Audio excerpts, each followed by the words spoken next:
بله پیگاه کردستانی بواری بسده طایبتی جدا ما داویده ریکفتن انکو لگل دو کمپانین مزنی امریکی هاتی نکرن پسپوری دواری بسده کوجین احمد استودیو کردستان ویسو چهار میفانی منه بخیراتی که کوجین رقمانون گلک سپاس که کوجین دست به که دت خوازم بزنم پیگه حریمی کردستان دی سکتر او بسده چاوا يعني داستا جیهانی ده داستا حریمی ده فرم بنای خواهی بخشنده و میروان خوشحالم جاری که تکلیرم بخیر دمه با سیکی وزیری انرژی وزیری وزیر امریکا دست به بکم که سفارت بام گریبستانی که لگل حکومتی حریم کردستان کرا و لرابردو ده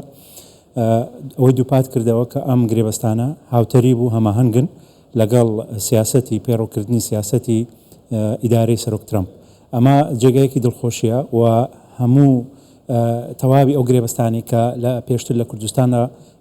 رویان داو کراون بوته هوی زیاتر بحث کردنی کردستان وکو هرمک لچوارچوی عراق دا و سربخویی که عبوری پیداوه یەکێک لە گەورەترین و شانازیەکانی هەرێمی کوردستان لە کاتی ئێستادا سەرکەوتوترین کێڵگەی گازی عێراق لە هەرێمی کوردستاندایە کە کێڵگەی گازی خورمۆرە و هەڵبەتە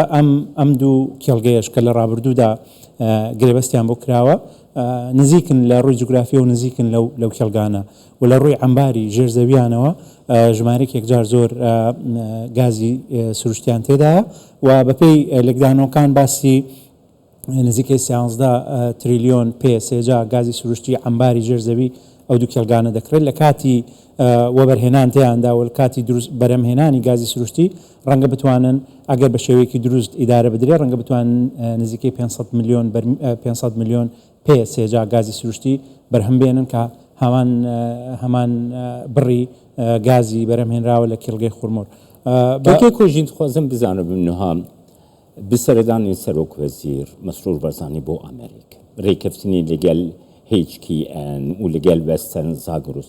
پیگهی حریم کردستان ده سکتری انرژی ده سکتری بزده بهیستر کرد هەڵبەتە ئەکید لەبەرەوەی ئەو دوو کۆمپانیایەکی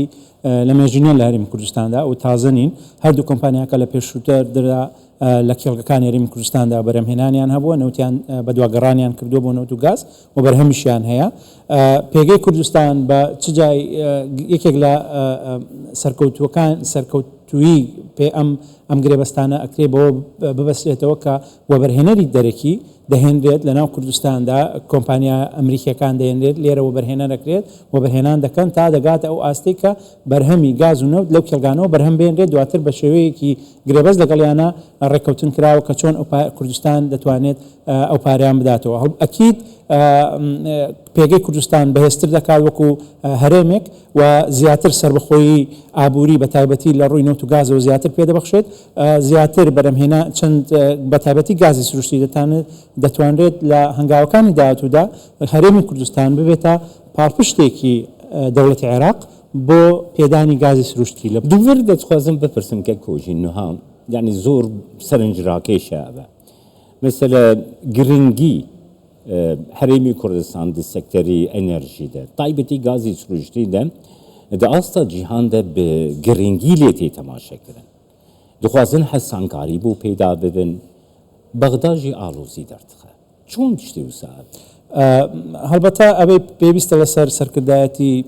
وزە و سەرکردایەتی حکوومەتی هەرێمی کوردستانە بێت زۆر بەڕوونی لەگەڵ بەغدادا ئەوە یەکلا بکەنەوە کە ئەم گرێبەستانە تەنیا بۆ کوردستان نییە ئەمە بۆ تەواوی عێراقە و هەموو سوودەکەی بۆ تەواوی عێراق بە تایبەتی گازی سروشتی ڕەنگە لێک تێنەگەیشتنێک هەبێت کە بەغدا هەمیشە بێوێت یان ئەم هەنگاوانە بە ناپێویست یاخود بە گرنگی پێدانەوە سەیری نەکات و بەغدا بێوێت کۆست بتەگەرە بۆ ئەم هەنگاوانە دروست بکات لە کاتێکدا ئەگەر بێت و سەیری بەرهەمهێنانی گازی سروشتی بکەین لە هەرێمی کوردستاندا ئەتوانێت پاڵپشتێکی زۆر باش بێت بۆ بەغدا و لەسەر ئاستی نێودەوڵەتی و لەسەر ئاستی هەرێمایەتی هەرێمی کوردستان ئێستا لەناو چ لەناو ئۆپێکدا چ لەناو ئۆپێک پلاسدا ژمارە و قەبارەی خۆی بۆ دیاری کراوە لە چوارچێوەی عێراقدا کە گرنگی خۆی هەیە و چاودێران لەسەر ئاستی نێودەوڵەتی بە گرنگیەوە سەیری دەرهاویشتەکانی نەوت و گازی هەرێمی کوردستانەکەن بۆیە ئەگەر بەگداش بێوێت لە کورتمەودادا تەگەرا و کۆس بۆ ئەو گرێبەستانەیە دروست بکات بەڵام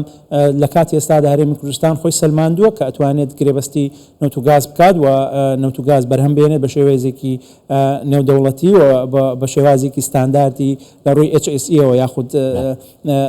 سەلامەتیەوە بە شێوازێکی تەکنیکی زۆر بەرز بەرهەم بێنێت و بشتوانێت بگەێنێتە بازارەکانی نها مثلا جدەروی بازاری جیهانشی مثلا گازی سروشتی لە هەرێمی کوردستان بۆ پەیداکردنە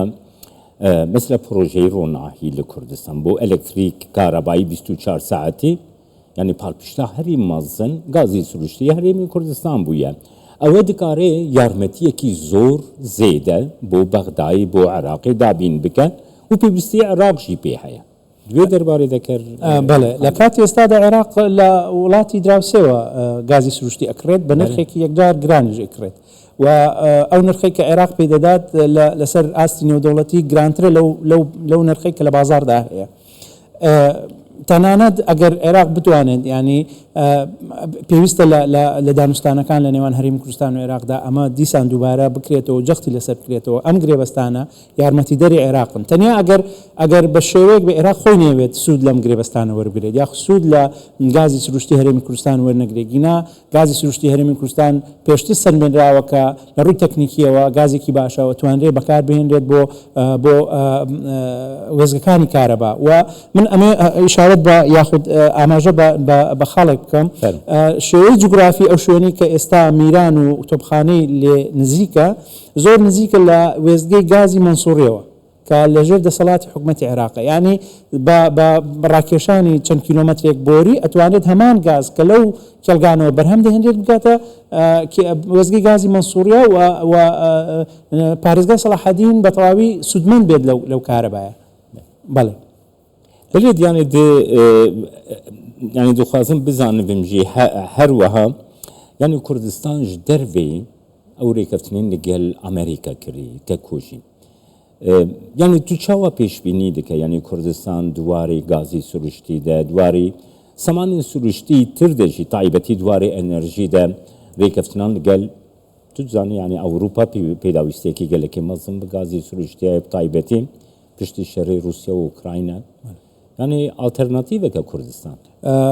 پێشتر من لەم سەکۆی جەنابتانەوە ئاماژەم پێ کردووە کە کوردستان دەکرێت ئالتەرناتیڤ بێ بەڵام بەڕای من ئەگەر زۆر ئاسانترە ببوون زۆر ئاسانترە بۆ کوردستان کە ئەم گازی بدات بە عێراق هەم چاوەکانی لەسەر ئاستی نێودەوڵەتی کەمترە بێتەوە و عێراق ناتوانێت بەڵگەیەکی وەها یاسایی دەست بکەوێت کە دژی هەرێمی کوردستان بەکاری بێنێت بەڵام بۆ ئالتەرناتیڤ بەڵێ زۆر ئاسانە هەرێمی کوردستان لە ڕووی جوگرافیەوە نزیکە لە تورکیا و تورکیا لە ڕووی بۆری ڕاکێشانی گازەوە بەستراوەتەوە بە ئەوروپا تەنها چەند کیلۆمەترێک بۆری ئەتوانرێت هەرێمی کوردستان ببەسرێتەوە بە بازارەکانی ئەوروپا و ئەوەی لێمان دیارە لە ماوەی چەند ساڵی ڕابردوودا کێشەکانی نێوان ئۆکرانیا و رووسیاوای کردووە کە گازی سروشتی بە ئەوروپا زۆر لە هەڵبەز و دابەزا بێت و لە هەمان کات نرخی زۆر بێت و لەلایەکی دیکەشەوە ئیدارەی سەرۆک ترامپ کۆمەڵێک عقوبەی هاویشتۆتە سەر سزای ئابووری هاویشتۆتە سەر کۆمپانیا رووسیەکان ینی هەمیشە کوردستان ئەتوانێت ئالتەرناتیڤ بێ ئەوەی پێویستە ئێمە وەکو کوردستان تەنیا دوو خاڵە ڕەجدبوونمان گرنگی پێدانمان بەم گرێبەستانە سووربوونمان لەوەی کە ئەم گرێبەستانە بۆ هەرێمی کوردستان بەشێکە لە ژێرخانی ئابووری هەرێمی کوردستان لە هەمان کاتدا بەشێکە لە بەهێزکردنی پێگەی کوردستان لە بواری وزەدا و سودمەندە بە دەوڵەتی عێراقیش لە هەمان کاتدا مەلێ ئاگاداریان زۆر باشمە وەرگرتن سپاس بۆ تێکێک کۆژی